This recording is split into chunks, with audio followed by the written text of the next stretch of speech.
नमस्कार सम्पूर्ण शुभचिन्तकहरूमा धार्मिक, सांस्कृतिक तथा पर्यटकीय क्षेत्रको अनुपम प्राकृतिक विविधताले भरिपूर्ण स्थान छतरकोट देवालय चोयगा क्षेत्रलाई थप आकर्षक र सौन्दर्यीकरण गर्नको निमित्त आज यस दूरी पोस्टमा छत्रकोट 0 किलोमिटर लेख्नको लागि कपिल दाजु आफ्नो अमूल्य समय निकालेर यहाँ आई लेख्दै हुनुहुन्छ।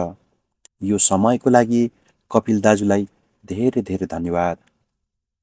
साथै यो दूरी पोस्टले यस छत्रकोट देवालय परिसरलाई थप आकर्षक दिनेछ भन्ने कुरामा पनि हामी विश्वस्त छौँ।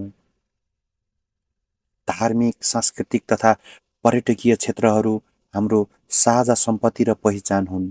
यी स्थलहरूले आस्था, परम्परा र पर्यटनलाई जोड्दै आन्तरिक तथा बाह्य पर्यटकहरू भित्राई आर्थिक र सामाजिक विकासमा ठूलो योगदान पुर्याउँछ। यिनको संरक्षण र जगेर्ना गर्नु हामी प्रत्येक नागरिकको कर्तव्य र दायित्व हो। धन्यवाद।